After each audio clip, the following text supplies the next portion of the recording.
శుభోదయం. ప్రభువైన యేసు క్రీస్తు నామములో వందనాలు తెలియజేస్తూ పరిశుద్ధమైన దేవుని గ్రంథములో నుండి గలతీలకు రాసిన పత్రిక 5వ అధ్యాయము 22వ వచనం. అయితే ఆత్మఫలం ఏమనగా ప్రేమ, సంతోషము, సమాధానము, దీర్ఘశాంతము, దయాళత్వము, మంచితనము, విశ్వాసము, సాత్వికము, ఆశా నిగ్రహము.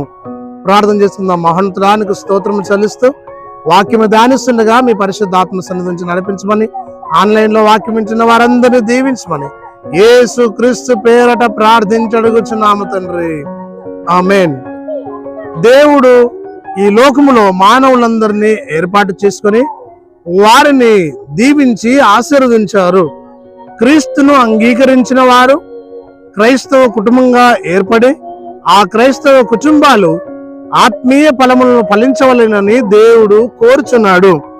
ఆత్మఫలములు 9 ఆత్మఫలములు మనము చూడగలం.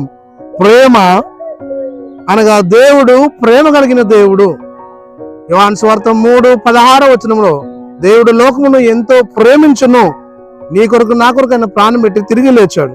సంతోషము అనుగ్రహించు దేవుడై ఉన్నాడు, సమాధానమునిచ్చు దేవుడు, దీర్ఘశాంతము కలిగించు దేవుడై ఉన్నాడు, దయాళుత్వము కలిగి లోకంలో మనం నివసించవలేను. అంత మాత్రమే కాకుండా మంచితనము అనగా సమాజంలో నివసిస్తున్నప్పుడు ఇతరులకు మేలు చేస్తూ మంచి చేస్తూ దేవుణ్ణి గణపరచువారుగా సిద్ధపడాలి. విశ్వాసము, సాత్వికము, ఆశా నిగ్రహము. విశ్వాసము కలిగి సాత్వికమైన మనసు కలిగి ఈ లోకములో క్రీస్తుని గణపరిచేవారుగా మనం సిద్ధపడాలి. అంత మాత్రం కాదు, ఆశా నిగ్రహము.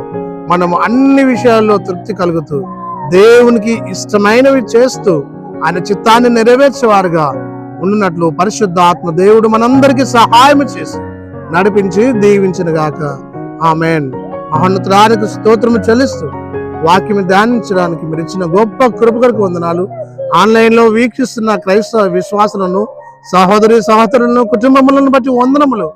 వారిని వారి కుటుంబాలను ఆత్మ ఫలములు ఫలించి వారికి సిద్ధపరిచి మహిమ పొందమని దీవించమని యేసు నామంలో ప్రార్థించి అడుగుచున్నాము తండ్రి, ఆమేన్. తండ్రి, కుమార, పరిశుద్ధాత్మ త్రియేక దేవుని దీవెన సదా తోడేండి దీవించునుగాక, ఆమేన్.